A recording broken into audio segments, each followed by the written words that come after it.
Praise the Lord. பிரியமானவர்களே, மிகவும் நெருக்கப்பட்ட சூழ்நிலையில் இருக்கிறீர்களா? தோல்வி மேல் தோல்வியா? வியாபாரத்தில் பெரிய இழப்பா? வேலை இழந்து விட்டீர்களா? படிப்பில் தோல்வியா? வியாதி படுக்கையா? எதிர்காலம் குறித்த கவலையா?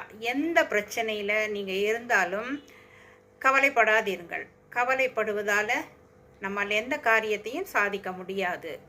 1 சாமுவேல் 30ஆம் அதிகாரத்தில் தாவீதும் அவனுடைய மனிதரும் இல்லாத நேரத்தில் அமலேக்கியர் வந்து அவனுடைய உடைமைகளை சுட்டெரித்து அவனுடைய மனைவி பிள்ளைகளை சிறைபிடித்து போய்விட்டார்கள்.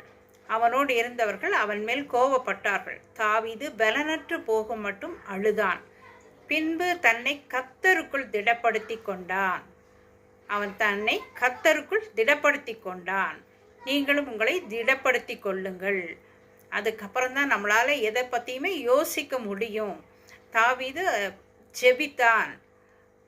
கர்த்தர் அவனுக்கு வாக்கு கொடுத்தார், நீ இழந்த எல்லாவற்றையும் திரும்ப பெற்றுக்கொள்வாய் என்று. அதற்போல தொடர்ந்து போய் அவர்களை பிடித்து தன்னுடைய உடைமைகளை எல்லாம் திரும்பவும் பெற்றுக்கொண்டான். மனைவி பிள்ளைகளை விடுவித்தான் என்று நாம் பார்க்கிறோம். அதுபோல் நீங்கள் எந்த பிரச்சனையில் இருந்தாலும் கர்த்தருக்குள் உங்களை திடப்படுத்தி கொண்டு ஜெபியுங்கள்.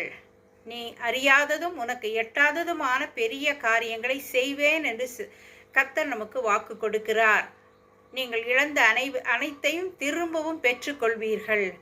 வளமான வாழ்க்கையை தேவன் தருவார். God bless you.